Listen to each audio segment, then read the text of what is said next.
Hello friends, today practice bits 10th క్లాస్లోని first lesson పోషణలోని 100 పైన బిట్స్ ఉన్నాయి. మీకు ఇది చాలా యూజ్ఫుల్గా ఉంటాయి. తెలంగాణ గవర్నమెంట్ మొన్న కండక్ట్ చేసిన డిఎస్సిలో కూడా వచ్చినటువంటి బిట్స్ దీంట్లో ఉన్నాయి. ఇప్పుడు వచ్చే 31st జరిగే ఎగ్జామ్స్లో కూడా ఈ బిట్స్ చాలా వరకు మీకు యూజ్ఫుల్గా ఉంటాయి. ఫస్ట్ ఈ వీడియోకి మీకు యూజ్ఫుల్గా ఉంటుంది కాబట్టి ఫస్ట్ ఒక లైక్ చేయండి. ఇది మీకు చాలా యూజ్ఫుల్గా ఉండే బిట్స్, చాలా జాగ్రత్తగా ప్రాక్టీస్ చేయండి. ఫస్ట్ బిట్ చూడండి. స్వయంగా ఆహారం తయారు చేసుకునేవి మొక్కలు. ఫస్ట్ బిట్, మొక్కలు స్వయంగా ఆహారాన్ని తయారు చేసుకుంటాయి కాబట్టి మొక్కలను ఏమంటారు? స్వయంగా ఆహారం తయారు చేసుకునేవి స్వయం పోషకాలు, తయారు చేసుకోలేనటువంటి వాటిని పరపోషకాలుగా మనం చెప్తాం జరుగుతుంది. సమస్త జీవకోటికి ఆహారం అందించే వేటిని పేర్కొంటారు? ఏంటివి? మొక్కలు మాత్రమే. మొక్కల కాంతిని ఒక శక్తి వనరుగా ఉపయోగించుకుంటూ అంత్య ఉత్పత్తిగా కార్బోహైడ్రేట్స్ని తయారు చేసుకునే ప్రక్రియను ఏమంటారు? ఫోటోసింథసిస్ అంటారు. కిరణజన్య సంయోక్రియ. కిరణజన్య సంయోక్రియకు కావాల్సిన ముడి పదార్థాలు ఏవి? కిరణజన్య సంయోక్రియకు కావాల్సింది మెయిన్ కార్బన్ డైఆక్సైడ్, వాటర్ అనేవి ముడి పదార్థాలు. Option 4 is the correct. కిరణజన్య సంయోక్రియలో అంతరకారకాలు ఏవి? బాహ్య కారకాలు అంటే మనకు అంతరకారకాలు అంటే మెయిన్ ఇక్కడ ఉన్నది క్లోరోప్లాస్ట్ అనేది మనకి క్లోరోప్లాస్ట్లో ఉన్న క్లోరోఫిల్స్ అనేది అంతరకారకం. కిరణజన్య సంయోగ క్రియలో అంత్య ఉత్పన్నాలు ఏవి? అంత్య ఉత్పన్నాలు అంటే మనకు ఆక్సిజన్ నిలబడుతుంది, వాటర్ వస్తుంది, అదేవిధంగా పిండి పదార్థాలు కూడా ఏర్పడుతున్నాయి. Option 4 is the correct. ఆకులు ఆకుపచ్చగా ఉండటానికి కారణం దాంట్లో ఉన్నటువంటి క్లోరోఫిల్ అనేది ఉండటం వలన ఆకులు ఆకుపచ్చగా ఉంటాయి. ఎన్ని సంవత్సరాల క్రితం శాస్త్రవేత్తలు కిరణజన్య సంయోక్రియ విధానాన్ని సరళమైన సమీకరణ రూపంలో రూపొందించడానికి ప్రయత్నించారు? అంటే ఇది 200 ఇయర్స్ ప్రయత్నిస్తున్నారు, అంటే 200 ఇయర్స్. కిరణజన్య సంయోక్రియ సమీకరణాన్ని ఏ సంవత్సరంలో ప్రతిపాదించారు? వాన్ నీల్ 1931. కిరణజన్య సంయోక్రియ సమీకరణాన్ని ఏ శాస్త్రవేత్త ప్రతిపాదించాడు? ఇప్పుడే చెప్పుకున్నాం, వాన్ నీల్ ఏ బ్యాక్టీరియాపై పరిశోధన చేస్తూ కిరణజన్య సంయోక్రియలో కాంతి పాత్ర గురించి కనుక్కున్నాడు? వాన్ నీల్ కనుక్కున్నది పర్పుల్ సల్ఫర్ బ్యాక్టీరియా. చాలా ఇంపార్టెంట్. సజీవ ప్రపంచానికి మౌలిక శక్తి అనేది ఇక్కడ కిరణజన్య సంయోక్రియని. కిరణజన్య సంయోక్రియ సమీకరణం, ఇది ప్రీవియస్ బిట్ అండి. తెలంగాణ గవర్నమెంట్లో 2019లో అడిగినటువంటి బిట్ ఇది. Answer 1 is the correct. Next, మొక్క బరువు పెరగటంలో నీరు ప్రధాన పాత్ర వహిస్తుంది అని చెప్పింది వాన్ హెల్మెంట్ 5 years ఓక్ చెట్టు మీద ఎక్స్పెరిమెంట్ చేసి నిరూపించినటువంటి ఎక్స్పెరిమెంట్. ఆకుపచ్చని మొక్కల పెరుగుదలలో గాలి ప్రధాన పాత్ర వహిస్తుంది అని చెప్పిన సైంటిస్ట్ ఎవరు? అంటే గాలి ప్రధాన పాత్ర వహిస్తుందని జోసెఫ్ ప్రిస్ట్లీ. ఆక్సిజన్ ప్రిస్ట్లీ ఏ సంవత్సరంలో కనుగొన్నది 1774లో. దానికి పేరు పెట్టింది 75లో. పేరు పెట్టింది ఎవరు అంటే ఇక్కడ లెవోయిజర్ నేమ్ ఇవ్వడం జరిగింది. మొక్కలలో అధిక మొత్తంలో వాయువుల వినిమయం ఆకుల్లోని వేటి ద్వారా జరుగుతుంది? వాయువుల వినిమయం అంటే పత్రరంధ్రాల ద్వారా జరుగుతుంది. కాండము వేర్లలో ఉండే ఏ కణజాలం ద్వారా వాయువుల వినిమయం జరుగుతుంది? కాండం వేర్లలో ఉండే ఏ కణజాలం ద్వారా జరుగుతుందంటే స్పంజి కణజాలం ద్వారా జరుగుతుంది. వాయువుల వినిమయం స్పంజి కణజాలం ద్వారా జరుగుతుంది. ఆకుల్లో పిండి పదార్థం తయారు అయినది అని తెలుసుకోవటకు పిండి పదార్థంపై ఏ ద్రావణం వేసి అది నీలి లేదా నలుపు రంగులోకి మారును?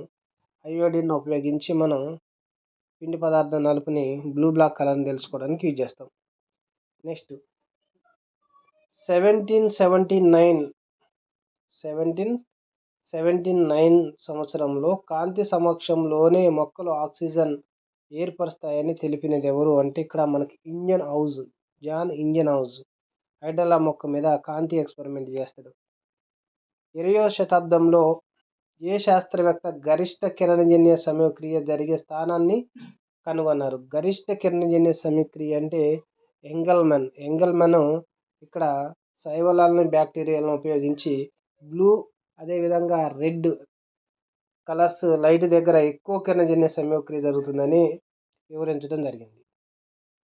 నెక్స్ట్ కిరణజన్య సమయక్రియలో ఆక్సిజన్ వాయువు విడుదల అవుతుందని ప్రయోగం ఏ మొక్క ద్వారా తెలుసుకోవచ్చు? మనకి 2 మొక్కలు ఇచ్చిండ్రు 10th క్లాస్లో, hydrilla, elodea. Answer 4 is the correct. ఎన్ని దశాబ్దాల పరిశోధనల అనంతరం శాస్త్రవేత్తలకు ఆకుల నుండి ఆకుపచ్చని పదార్థాన్ని వేరు చేసి దాని స్వభావాన్ని పరిశీలించి కిరణజన్య సమయక్రియలో దాని పాత్ర తెలుసుకున్నారు? ఎప్పుడు తెలుసుకున్నారు దాని పాత్రని?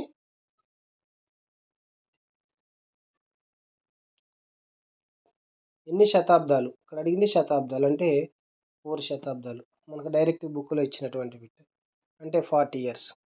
ఆకుపచ్చని పదార్థం కషాయాన్ని వేరు చేసి ఆ కషాయానికి పత్రహరితం అని పేరు పెట్టింది. ఆకుపచ్చని పదార్థాన్ని కషాయాన్ని వేరు చేసింది ఎవరంటే పెల్లిటియర్ అండ్ కావెండిష్. వీళ్ళు 1817లో వేరు చేయడం జరిగింది. 18 ఇయర్ కూడా ఇక్కడ 1817. నెక్స్ట్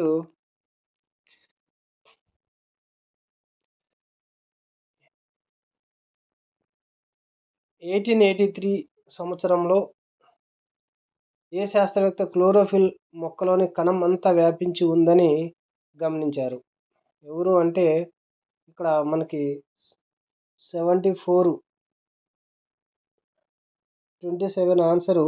ఇక్కడ వీళ్ళిద్దరూ వాన్ సాక్స్ కణమంతా వ్యాపించి ఉందని చెప్పింది వాన్ సాక్స్.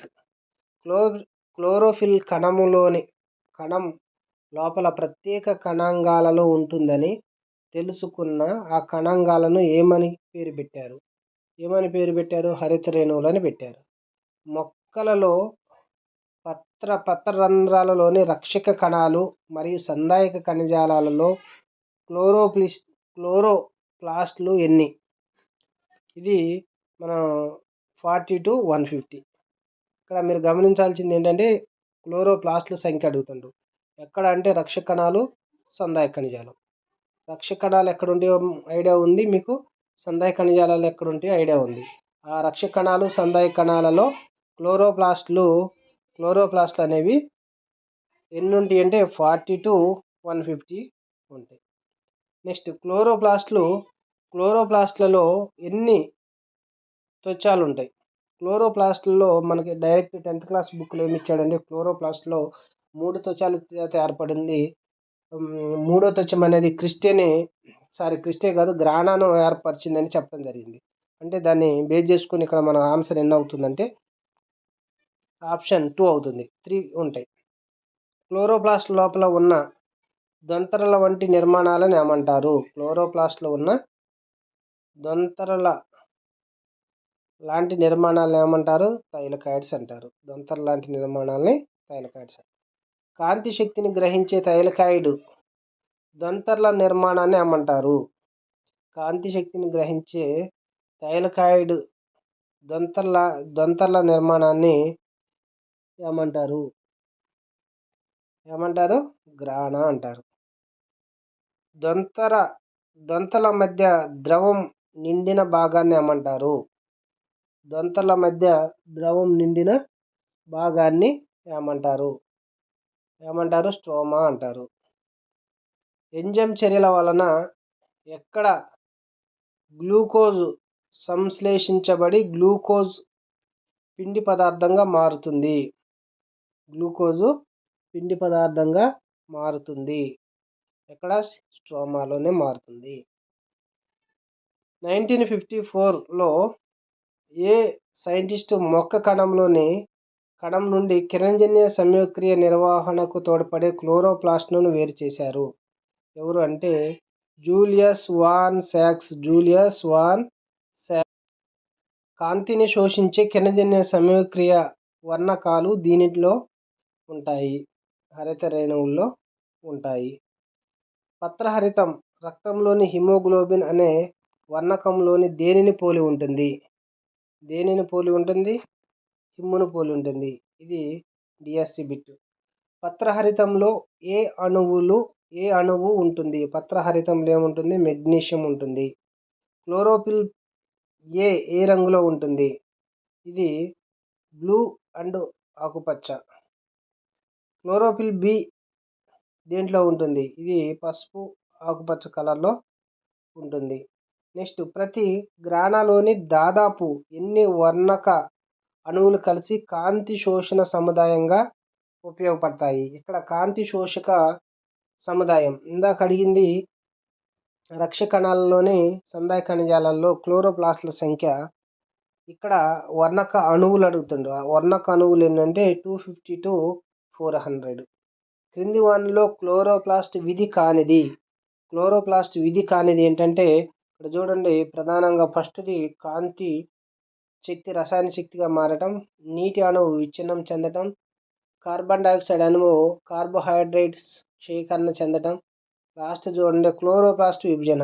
ఇది కానిది. కిరణజన్య సంయోగక్రియ ప్రధానంగా ఎన్ని దశల్లో జరుగుతుంది? కిరణజన్య సంయోగక్రియ 2 దశల్లో జరుగుతుంది. కిరణజన్య సంయోగక్రియలో 2 దశలు ఏంటివి? కాంతి చర్య, నిష్కాంతి చర్య. Answer 4 is the correct. కాంతి చర్య ఎక్కడ జరుగుతుంది? గ్రాణాలో జరుగుతుంది. స్ట్రోమాలో నిష్కాంతి చర్య జరుగుతుంది కాబట్టి. కాంతి చర్యలో అంత్య ఉత్పన్నాలు ఇవి. కాంతి చర్యలో అంత్య ఉత్పన్నాలు ఇక్కడ మనకి ఏటీపీలు, ఎన్ఏడిపిహెచ్లు 2 ఏర్పడతాయి. ఏటీపీ, ఎన్ఏడిపిహెచ్ 2 ఏర్పడతాయి. కాంతి చర్యను కనుగొన్న సైంటిస్ట్ ఎవరు అంటే మనకి ఇక్కడ కాంతి చర్యను కనుగొన్న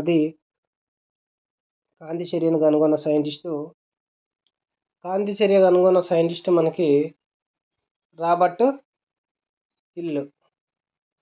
నెక్స్ట్, శక్తులు ఏవి? గ్రాహక శక్తులు అంటే మనకి ఇక్కడ ఏమొస్తాయి అంటే ఏటీపీ, ఎన్ఏడిపిహెచ్లు 2 ఎనర్జీని ఇచ్చేవి. నెక్స్ట్, కాంతి చర్య. ఇక్కడ మనం కాంతి చర్య నిష్కాంతి చర్యల మధ్య సమయం చూడండి. కాంతి చర్య నిష్కాంతి చర్యల మధ్య సెకండ్స్లోని 1000వ వంతు కంటే తక్కువ. First option is the correct. Next, నిష్కాంతి చర్య ఎక్కడ జరుగుతుంది? స్ట్రోమాలో జరుగుతుందా? ఇందాక చెప్పుకున్నాం. కాంతి చర్య గ్రాణాలో జరుగుతుంది. నిష్కాంతి చర్య అనేది స్ట్రోమాలో జరుగుతుంది. నిష్కాంతి చర్యలో అంత్య ఉత్పన్నం ఏంటిది? కాంతి చర్యలో అంత్య ఉత్పన్నాలు కాంతి చర్యలు ఏటీపీ, ఎన్ఏడిపిహెచ్లు అయితే నిష్కాంతి చర్యలో అంత్య ఉత్పన్నాలు గ్లూకోజ్. ఆహారం కోసం మొక్కలపై జంతువులపై ఆధారపడేవి. ఆహారం కోసం మొక్కలపైన అదేవిధంగా జంతువులపైన ఆధారపడే వాటిని పరపోషకాలు అంటారు. ఇందాక ఆహారాన్ని సొంతంగా తయారు చేసుకునేవి స్వయం పోషకాలు, మొక్కలు అనుకున్నాం. ఇక్కడ ఆహారం కోసం వేరే వాటి మీద ఆధారపడి అంటే సొంతగా ఆహారాన్ని తయారు చేసుకోలేనివి పరపోషకాలు. కొన్ని రకాల జీవులు అతిథేయ జీవిపై ఆధారపడి దానిని చంపకుండా పరాన్నజీవన విధానంలో ఆహారం సేకరించే పోషణ. దాన్ని చంపుకోకుండా పరాన్నజీవన విధానాన్ని పాటించేవి. ఇక్కడ ఏంటి ఆన్సరు? స్వయం పోషణ. అంటే తనంతటికి అవే ఆహారాన్ని తయారు చేసుకుంటాయి కాబట్టి అవి స్వయం పోషక. నెక్స్ట్, పరాన్నజీవ పోషణకు ఉదాహరణ. పరాన్నజీవన మొక్క కసుకుట పరాన్నజీవే, పేను జలగ పరాన్నజీవే, బద్ద పురుగు పరాన్నజీవి. అంటే పైవన్నీ కరెక్టే. కొన్ని జీవులు ఆహారాన్ని శరీరం వెలుపల చిన్న చిన్న అణువులుగా విడగొట్టి శోషించుకోవటాన్ని ఏమంటారంటే ఇక్కడ ఇవి పూతిక ఆహార జీవులు, శిలీంధ్రాలు. పూతిక ఆహార పోషణకు ఉదాహరణ శిలీంధ్రాలు అనుకున్నాం కదా, అవి ఈస్ట్ శిలీంధ్రమే, కుక్కుగొడుగు శిలీంధ్రమే, రొట్టెబుజ్జు, ఇవన్నీ కరెక్టే. అమీబాలో ఆహార సేకరణ వేటి ద్వారా జరుగుతుంది? అమీబాలో దేటి ద్వారా జరుగుతుంది? మిథ్యాపదాల ద్వారా జరుగుతుంది. కాలి చెప్పి ఆకారంలో ఉండే ప్రోటోజోవా జీవి ఏది? కాలి చెప్పి ఆకారంలో ఉండేది పారామీషియం, స్లిప్పర్ యానిమల్క్యూల్ అంటారు దీన్ని. నెక్స్ట్, పారామీషియంలో గమనం దేని ద్వారా జరుగుతుంది? పారామీషియంలో ఏముంటాయి? శైలికలు ఉంటాయి, చుట్టూ శైలికలు అనేవి ఉంటాయి. కస్కుటా మొక్క ఏ కుటుంబానికి చెందింది? మార్నింగ్ గ్లోరీ, కన్వాల్యూలేసి అనేది రెండింటికి చెందింది. So answer 3. బంగారు తీగ లేదా డాడర్ అని పిలువబడే మొక్కలలో పత్రహరితం ఉండదు. అయితే దేనిలో తక్కువ మొత్తంలో క్లోరోఫిల్ ఉంటుంది? తక్కువ మొత్తంలో ప్లక్సీనియాలో ఉంటుంది. కస్కుటా ప్లక్సీనియాలో ఉంటుంది. నెక్స్ట్, కస్కుటా మొక్క ఆహారాన్ని వేటి ద్వారా సేకరిస్తుంది? ఆహారాన్ని ఆస్టోరియా ద్వారా సేకరిస్తుంది. మానవుల్లో పొడవైన గొట్టం వంటి నిర్మాణం ఆహార నాళం మాత్రమే. మనం ఆహారం తీసుకునే విధానాన్ని ఏమంటారు? అంతరగ్రహణం అంటారు. ఆశకుహరంలో ఎన్ని జతల లాలాజల గ్రంథులు ఉంటాయి? మిగతా జంతువులకి 4 జతలు ఉంటాయి, కానీ మనిషికి మాత్రం 3 జతలే ఉంటాయి. లాలాజల గ్రంథులు కాని వాటిని గుర్తించండి. ఇక్కడ మనుషుల్లో లేనిది ఏంటంటే ఇక్కడ పిట్యూటరీ గ్లాండ్. యాక్చువల్గా అయితే నిమ్మన నేత్ర కోటరం ఉండాలి. నిమ్మన నేత్ర కోటరం అనేది మానవుల్లో ఉండదు, మిగతా జంతువుల్లో ఉంటుంది. అది ఒక్కొక్కటి ఇక్కడ పిట్యూటరీ గ్లాండ్ ఇచ్చాడు. సరే, లేనిది అన్నాడు కాబట్టి 4th ఇస్ ద కరెక్ట్. లాలాజలంలో ఉండే ఎంజైమ్ ఏంటిది? అమైలేజ్ అండ్ థయాలిన్, రెండిటికి ఒకటే నేమ్స్. ఏ ఎంజైము సంక్లిష్ట కార్బోహైడ్రేట్స్ను సరళ పదార్థాలుగా మారుస్తుంది? కార్బోహైడ్రేట్లు మార్చేది ఇక్కడ అమైలేజ్ ఒకటే ఉంది. ఏ ఎంజైమ్ సహాయంతో సంక్లిష్ట పదార్థాలు సరళ పదార్థాలకు విడగొట్టబడి శరీరం శోషించుకోవడానికి అనువుగా మార్చే విధానాన్ని ఏమంటారు? ఇక్కడ విధానాన్ని ఎంజైముల సహాయంతో ఏమంటారు? జీర్ణక్రియ అంటారు. ఆహార నాళం వాహిక గుండా ప్రయాణిస్తున్నప్పుడు అలలు లేదా తరంగాలు మాదిరిగా చలించడాన్ని ఏమంటారు? అంటే పెరిస్టాల్టిక్ మూమెంట్ అంటారు. పెరిస్టాల్టిక్ అంటేనే అలలు కానీ ఇక్కడ పెరిస్టాల్టిక్ మూమెంట్. ప్రోటీన్లపై ఏ ఎంజైమ్ చర్య వలన చిన్న చిన్న అణువులుగా విడగొట్టబడతాయి? ప్రోటీన్స్ని ఏంటి చేసేది? ఇక్కడ చిన్న చిన్న అణువులుగా విడగొట్టేది. ప్రోటీన్స్పై ఏ ఎంజైమ్ చిన్న చిన్న అణువులుగా విడగొట్టబడుతుందంటే యాక్చువల్గా ప్రోటీన్స్ మీద పెప్సిన్ అదేవిధంగా ట్రిప్సిన్ కూడా రెండు వర్క్ చేస్తే రెండు దానికి ఉపయోగపడతాయి. కానీ ఫస్ట్ డైజెషన్ చేయడానికి స్టమక్లో పెప్సినే ఉంటుంది కాబట్టి ఆప్షన్ ఉన్న దాంట్లో బెటర్ ఆప్షన్ పెప్సిన్. శరీర జఠర రసంలో ఏ ఆమ్లం ఉంటుంది? జఠర రసంలో ఏముంటుంది? జఠరంలో HCl ఉంటుంది. HCl ఉంటుందని మనకు తెలుసు. HCl అనేది హైడ్రోక్లోరిక్ ఆమ్లం. పాక్షికంగా జీర్ణమైన ఆహారాన్ని ఏమంటారు? పాక్షికంగా జీర్ణమైన ఆహారాన్ని ఖైమ్ అంటారు. ఎమల్సీకరణలో ముక్కలు కాబడే పదార్థం. ఎమల్సీకరణలో ముక్కలు కాబడేవి లిపిడ్స్.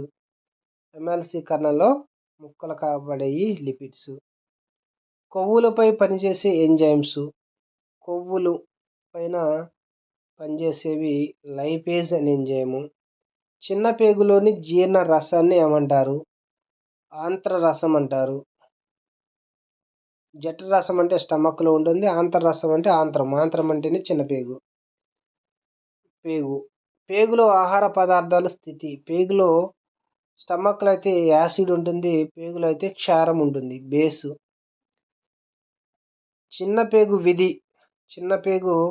విధి ఎందుకంటే ప్రధానంగా అది డైజెషన్కి ఉపయోగపడుతుంది, అదేవిధంగా శోషణకు ఉపయోగపడుతుంది. డైజెషన్కి, శోషణకి. పైవన్నీ కాదు, ఓన్లీ 2 ఇస్ ద కరెక్ట్. జీర్ణక్రియలో వ్యర్థ పదార్థం. జీర్ణక్రియలో వ్యర్థ పదార్థం ఏంటంటే బయటకు విసర్జించేది మలం. మనం తినే ఆహారంలో ఒకటి లేదా అంతకన్నా ఎక్కువ పోషక పదార్థాలు తగిన పాళాలు లేకపోవడాన్ని ఏమంటారు? మనం తినే దాంట్లో ఏమంటారు? పోషకాహార లోపం అంటారు. ప్రోటీన్ పోషకాహార లోపం వలన కలిగే వ్యాధి. ఓన్లీ ప్రోటీన్స్ అంట కాబట్టి క్వాషియార్కర్. ప్రోటీన్లు క్యాలరీల లోపంలో వలన కలిగే వ్యాధి 2 అన్నాడు కాబట్టి ఇది మరాస్మస్. అధిక క్యాలరీలు ఉండే ఆహారం ఎక్కువగా తినటం వలన కలిగే వ్యాధి. అధిక క్యాలరీస్ తింటే ఏమవుతుంది? ఎక్కువగా లావు ఎక్కువ అవడం జరుగుతుంది, స్థూలకాయత్వం. మన శరీరానికి తక్కువ పరిమాణంలో అవసరమయ్యే సూక్ష్మ పోషకాలు, తక్కువ పరిమాణంలో ఉపయోగపడేది విటమిన్లు. విటమిన్ల పుట్టు పూర్వోత్తరాలు ఏ శతాబ్దంలో తెలుసుకోవటం జరిగింది? ఇప్పుడు 16వ శతాబ్దంలోనే. విటమిన్లు కనుగొన్నది హాప్కిన్స్. First is correct. విటమిన్లకు పేరు పెట్టింది పంక్. విటమిన్లు ఎన్ని రకాలు? 2. అవి నీటిలో కరిగేవి, కొవ్వుల్లో కరిగేవి. 2 రకాలు. నీటిలో కరిగే విటమిన్లు ఏవి? నీటిలో కరిగే విటమిన్లు బి కాంప్లెక్స్, సి విటమిన్. ఇవి నీటిలో కరుగుతాయి. నీటిలో కరిగే విటమిన్లు ఆప్షన్ 4 ఇస్ ద కరెక్ట్. కొవ్వుల్లో కరిగే విటమిన్లు. కొవ్వుల్లో కరిగే విటమిన్లు ఏడిఈకేలు. ఇవన్నీ కరెక్టే. ఏడిఈకేలు. విటమిన్ ఏ రసాయన నామం. విటమిన్ ఏ కంటిలో ఉంటుంది కాబట్టి అది రెటినాల్ అని గుర్తుపెట్టుకోవచ్చు. రెటినాల్. విటమిన్ ఏ లోపం వలన కలిగే వ్యాధి. ఇవన్నీ రేచీకటి అంటేనే నైట్ బ్లైండ్నెస్, జిరాప్థాలమియా పైవన్నీ. విటమిన్ డి ఇది కాల్లో ఉంటుంది కాబట్టి కాల్సిఫెరాల్ అని గుర్తుపెట్టుకోవచ్చు. విటమిన్ డి లోపం వలన కలిగే వ్యాధి రికెట్స్ వ్యాధి, కాళ్ళకి వస్తుంది. Vitamin E రసాయనామం. Vitamin E రసాయనామం టోకోఫెరాలు. వంధ్యత్వం సమస్య ఏ విటమిన్ లోపం వల్ల కలుగుతుంది? వంధ్యత్వము విటమిన్ ఈ వలన వస్తుంది. విటమిన్ ఈ అనేది ఇక్కడ ఇవ్వలేదు. ఇక్కడ విటమిన్ ఈ. విటమిన్ కే రసాయన నామం. Vitamin K phylloquinone. రక్తం గడ్డగట్టకపోవడం ఏ విటమిన్ లోపం వల్ల వస్తుంది? ఇక్కడ రక్తం గడ్డగట్టకపోవడం విటమిన్ కే. విటమిన్ అయితే కే. అదే మూలకాలు అయితే మనకేమిస్తాడు? Calcium, CA calcium. Next vitamin B one రసాయనామం. బి1 రసాయనామం థయామిన్. బెరీ వ్యాధి వస్తుంది. బెరీ వ్యాధి ఏ విటమిన్ లోపం వల్ల వస్తుంది? బి1. రైబోఫ్లోవిన్ రసాయన నామం గల విటమిన్ ఏది? రైబోఫ్లోవిన్ అంటే బి2. దీనివల్ల వచ్చే వ్యాధి పెల్లాగ్రానా కాదు, గ్లాసైటిస్ అనే వ్యాధి వస్తుంది. Option 3 is the correct. Vitamin బి3 రసాయనామం. బి3 నియాసిన్. ఇది మన డిఎస్సీలో అడిగిన బిట్. ఇది కూడా మ్యాచింగ్స్ అడిగాడు. ఒక పక్కన విటమిన్స్, ఇంకో పక్కన వాటి సైంటిఫిక్ నేమ్స్ మ్యాచింగ్స్ అడిగిండు. నెక్స్ట్ నియాసిన్ లోపం వలన కలిగే చర్మ వ్యాధి. నియాసిన్ వల్ల వచ్చేది ఏంటి? పెల్లాగ్రా వ్యాధి. నెక్స్ట్ వాంతులు, మూర్ఛ ఏ విటమిన్ లోపం వలన కలుగుతాయి? వాంతులు అదేవిధంగా మూర్ఛ అనేది ఏ విటమిన్ వల్ల వస్తాయి? దేనివల్ల వస్తాయి వాంతులు? పెరిడాక్సిన్. నెక్స్ట్ సయానోకోబాలమిన్ ఏ విటమిన్ రసాయన నామం? సయానోకోబాలమిన్ అనేది బి12 అనే విటమిన్. ఈ వీడియో మీకు యూజ్ఫుల్ అనిపిస్తే ఒక లైక్ కొట్టండి, మీ ఫ్రెండ్స్కి షేర్ చేయండి. నెక్స్ట్ విటమిన్ బి12 లోపం వలన కలిగే వ్యాధి. ఇది ఎనీమియా, పెర్నీషియస్ ఎనీమియా. లూకోసైట్ల సంఖ్య తగ్గిపోవటం ఏ విటమిన్ లోపం? లూకోసైడ్లు సంఖ్య తగ్గిపోవటం ఏ విటమిన్లో? ఫోలిక్ ఆమ్లం. తెల్ల రక్త కణాలు తగ్గిపోతే ఫోలిక్ యాసిడ్ ట్యాబ్లెట్లు వేసుకుంటే ఇంక్రీజ్ అవుతాయి. పాదాల్లో పగులు, పాదాలు అంటే పాంటోథెనిక్. విటమిన్ సి సైంటిఫిక్ దీని రసాయనామం ఆస్కార్బిక్ ఆమ్లం. విటమిన్ సి లోపం వలన కలిగే వ్యాధి. విటమిన్ సి వల్ల ఏంటంటే ఈ టీత్ నుంచి బ్లడ్ బ్లీడింగ్ అవుతుంది, దాన్ని స్కర్వీ అంటారు. పేగులో ఉండే బ్యాక్టీరియా ఏ విటమిన్ సంశ్లేషిస్తుంది? B12 అనే విటమిన్ని సంశ్లేషిస్తుంది. ఓకే ఫ్రెండ్స్, ఇవి ఇంపార్టెంట్ బిట్స్, మీకు 100% యూస్ఫుల్గా ఉంటాయి. నేను మంచిగా ప్రాక్టీస్ చేయండి. Thank you very much.